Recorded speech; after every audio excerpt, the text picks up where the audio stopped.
तो आइए हम आज का अपना टॉपिक पढ़ते हैं। राष्ट्रीय आय, नेशनल इनकम किसे कहते हैं? तो राष्ट्रीय आय किसी देश की ओर से एक साल में उत्पादित सभी वस्तुओं और सेवाओं की कीमत प्राप्ति होती है। जब एक देश के द्वारा एक साल में जितनी भी वस्तुओं का उत्पादन होता है या सेवाओं का उत्पादन होता है, उनको बेचने के बाद जो उसकी राशि या मूल्य प्राप्त होता है उसे क्या कहते हैं? राष्ट्रीय आय। जितनी ज़्यादा राष्ट्रीय आय होगी उसी अनुसार किसी भी देश का विकास आगे बढ़ता है। यदि एक देश अपनी उत्पादन की मात्रा को बढ़ाता है वस्तुओं में और सेवाओं में, तो क्या होता है? अधिक वो बेचेगा तो उसे अधिक मूल्य प्राप्त होगा और उस देश में क्या होगा? विकास आगे बढ़ेगा।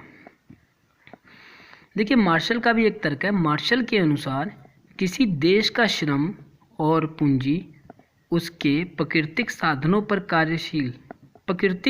पर कार्य मतलब क्या काम करते हैं प्राकृतिक साधन में? जैसे अगर आपको अनाज उगाना है तो आपको भूमि चाहिए, मिट्टी चाहिए, पानी चाहिए, ठीक है।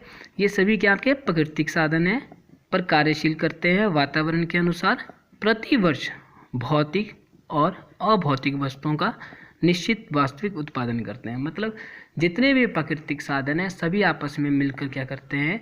जितना भी उत्पादन करते हैं, ठीक है, उसको इसमें जोड़ा जाता है। अब क्या है, मार्शल ने क्या कहा है? जिनमें सब प्रकार की सेवाएं भी शामिल रहती हैं। मतलब उस देश में सिर्फ अनाज ही नहीं उगाया जाता, उस देश में कई प्रकार की सेवाएं भी उपलब्ध होती हैं, जैसे कि डॉक्टर की सेवा, अध्यापक की सेवा, इंजीनियर की सेवा। ये सभी क्या है? अपने फीस लेते हैं, ठीक। उससे क्या होता है? देश की आय बढ़ती है, ठीक है। जिनमें सभी प्रकार की सेवाएं भी शामिल रहती हैं, इसे ही देश का वास्तविक राष्ट्रीय आय कहते हैं। अब मैं आसान से शब्दों में आपको बता दूं कि राष्ट्रीय आय में एक देश द्वारा एक समय अंतराल के अंतर्गत जैसे कि भारत में क्या चलता है, 1 अप्रैल से लेके 31 मार्च तक आपका क्लोजिंग स्टॉक रहता है, 1 साल का वर्ष रहता है, ठीक। इस 1 साल के अंतर्गत जितना भी कोयला उत्पादन किया जाएगा सिर्फ भारत के अंदर, उसे इसमें जोड़ा जाएगा, राष्ट्रीय आय में जोड़ा जाएगा।